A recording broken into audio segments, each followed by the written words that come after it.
Hello everyone, this is A.R. Padaya and I am a bio teacher in a Surat based school.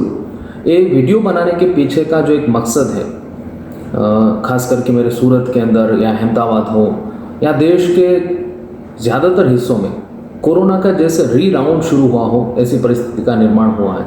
Hospital के बाहर आप line देख सकते हो, एक इंजेक्शन है रेमडेसिविर, तो इसके लिए और ख़ास करके सूरत के अंदर तो अनफॉर्चुनेटली ऐसी हालत है कि स्मशान के अंदर भी लंबी लाइन लगी हुई है। और हम ईश्वर से, ऊपर वाले से प्रार्थना दुआ करते हैं कि जल्द से जल्द हम इस परिस्थिति से बाहर निकलें। और ये जो वीडियो मैं बना रहा हूँ, इसमें आपको मैं इस कोविड-19 से लड़ने के लिए एक ब्रह्मास्त्र, जी हाँ, इसके लिए मैंने ब्रह्मास्त्र शब्द का यूज़ किया है, जो ब्रह्मास्त्र साबित हो सकता है। तो ध्यान से ज़रा इस वीडियो को देखिए। और ये ब्रह्मास्त्र क्या है? It is a very common thing. कभी कभी क्या होता है कि हथियार हमारे पास होता है और हम उसको नज़रअंदाज करते हैं क्योंकि उसकी महत्वता को इतनी समझते नहीं है। तो this is the steam inhaler. आप लोगों में से ज़्यादातर लोगों ने इसको सुना ही होगा इसके बारे में। तो एक चीज़ क्या है, इसमें जैसे यहाँ पर आप पानी भर सकते, ये ढक्कन ऊपर से खुल जाएगा, यहाँ पर आप पानी भर सकते हैं और इसमें आपको ऐसे विक्स या कोई भी ऐसी कैप्सूल भी आती है इन्हेलेशन के लिए, तो वो उसका आप इस्तेमाल कर सकते हो पानी भर के। फिर इसको ऐसे ढक दो यहाँ से और इसको गर्म करो और अपना आप जब तक सहन कर सकते हो तो अपना जो फेस है इसके एकदम नज़दीक लेकर के आपको इसकी जो गर्म स्टीम है आपको लेनी है। Now you may thinking about this कि ऐसा तो क्या इसमें होगा, कि ये क्या फंक्शन करेगा। You may be think like this is the very silly thing, right? कि आपको ऐसा लगता होगा कि ये तो बहुत छोटी सी चीज़ है, ये क्या करेगी। तो इसके पीछे का बायोलॉजिकल रीज़न मैं आपको एक्सप्लेन करना चाहता हूँ। तो अब देखते हैं कि इसके पीछे का बायोलॉजिकल रीज़न क्या है। तो जैसे कि मैंने आपको कहा कि इसका स्टीम का बायोलॉजिकल रीज़न क्या है, तो पहले समझ लीजिए कि वायरस इन्फेक्ट कैसे करता है इस वीडियो के ज़रिए। It will take only 2 minute.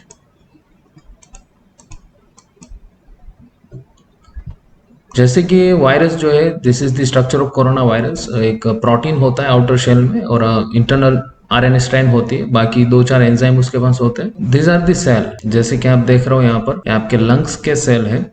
And because this virus it is falls under the SARS category, means it is a severe acute respiratory syndrome. तो आपका जो रेस्पिरेटरी ट्रैक है उस पे अटैक करता है, उसको इन्फेक्ट करता है। देखिए जैसे this is the lung cell, ये क्या करता है, वो आपके सेल के साथ खिलवाड़ करता है।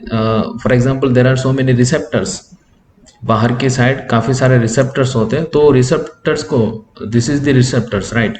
सेल जैसे किसी को भी ऐसे ही एंट्री नहीं दे देता।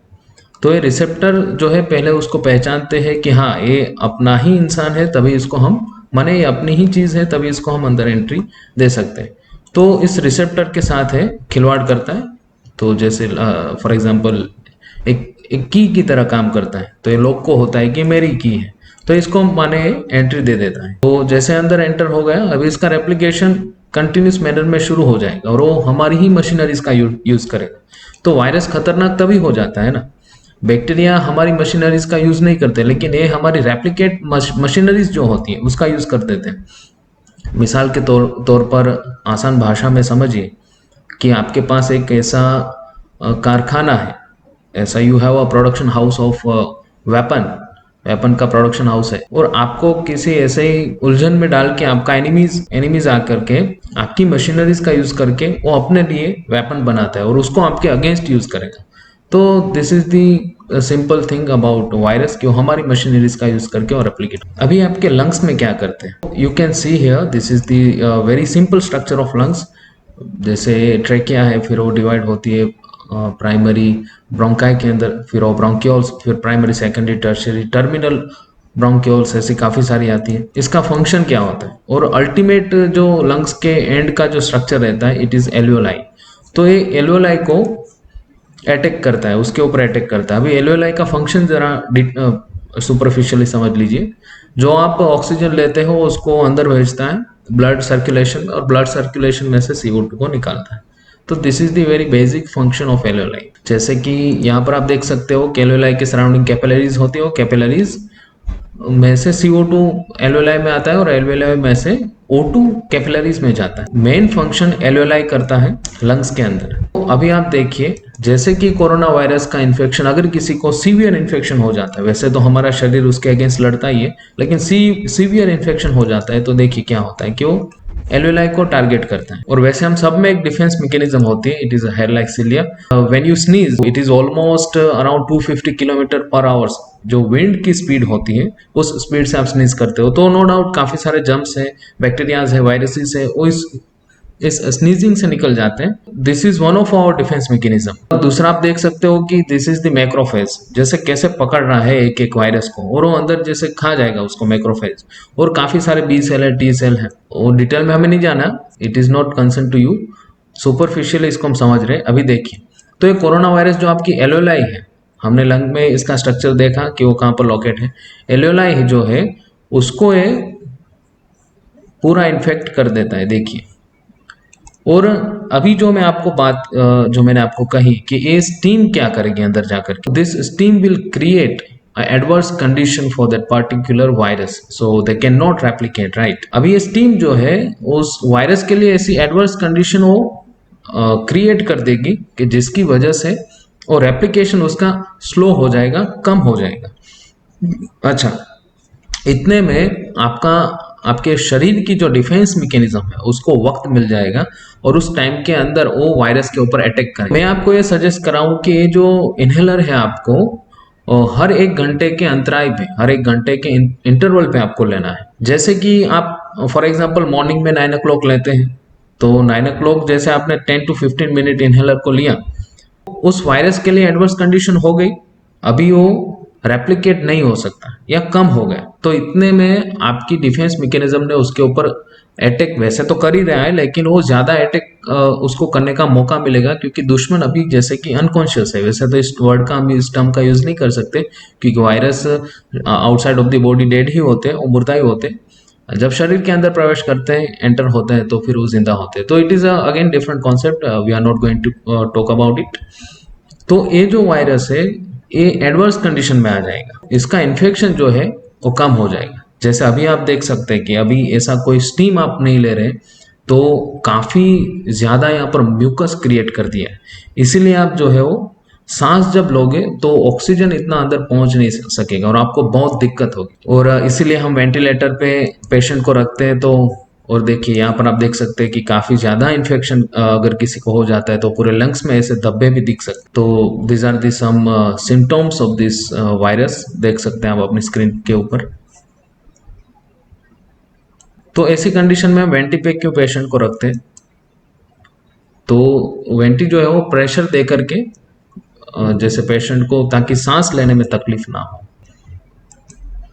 आप देख सकते हो कि इस छोटी सी मशीन आपको ये कितना काम आ सकती है, और इसके पीछे की बायोलॉजिकल थियरीज जो थियरी मैंने सोची है, तो as a bio teacher I can say that it would be a right.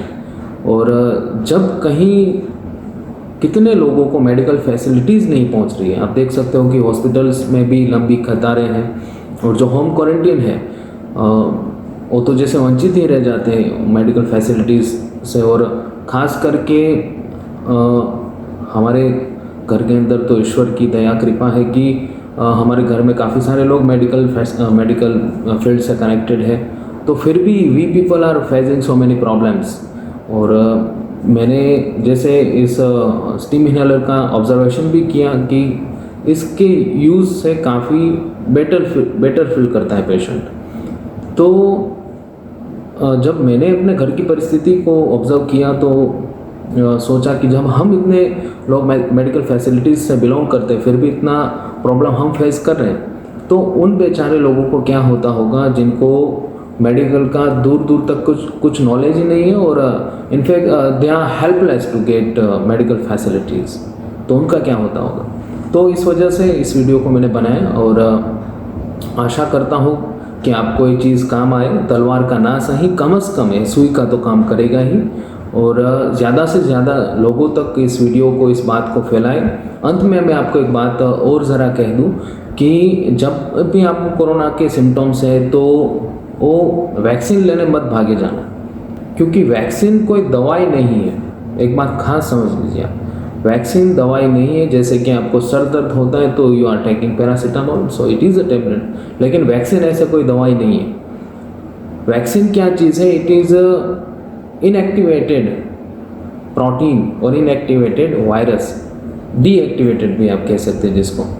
तो वो डीएक्टिवेटेड वायरस का प्रोटीन या वायरस है। आसान भाषा में आप समझ सकते हैं कि जैसे कोई गीदड़ को शेर की खाल पहनाकर आपके सामने रख दिया ताकि आप प्रिपेयर्ड रहो, 10-15 लोगों को आप जैसे बुला करके रखो, तो आपका शरीर भी वही करता है। जब आपको वैक्सीन से इंट्रोड्यूस करवाया जाता है, वैक्सीन आपके शरीर के अंदर इंट्रोड्यूस करवाई जाती है, तो वो वैक्सीन माने डीएक्टिवेटेड प्रोटीन है, तो उसके अगेंस्ट आपका शरीर जो है, आपकी डिफेंस मैकेनिज्म जो है, वो एंटीबॉडीज़ क्रिएट करना शुरू कर देगी। और वास्तव में जब कोरोना वायरस आपको अफेक्ट करेगा तो आपके पास ऑलरेडी प्रिपेयर्ड हो एंटीबॉडी, तो वो चीज़ है। लेकिन अगर आपको ऑलरेडी कोरोना के सिम्टम्स है, माने you are infected by this virus, और उसमें भी आप वैक्सीन ले रहे हो, तो माने उस वायरस को तो मज़े हो जाएंगे, क्योंकि वायरस ने तो आपको इन्फेक्ट कर दिया और उसमें आप दूसरा एक डीएक्टिवेटेड वायरस भी ले रहे हो। तो don't get for the vaccine. लेकिन कब? जब आप सिम्टम्स आपके अंदर हो तब। हाँ, जब आप अच्छे हो जाए बाद में you can go for the vaccine, right. तो एक छोटा सा ये भी पॉइंट्स है जो आप ध्यान में रखिएगा। बाकी भारत में बनी वैक्सीन सुरक्षित ही है, you can go for that. लेकिन जब आपको सिम्टम्स है तब उसके लिए मत जाइएगा। और again I request to all of you, इस वीडियो को ज़्यादा से ज़्यादा लोगों तक शेयर करें ताकि ज़्यादा से ज़्यादा लोग इस छोटी सी चीज़ की हेल्प लेकर के अपनी हेल्थ को अच्छा कर सकें। Thank you.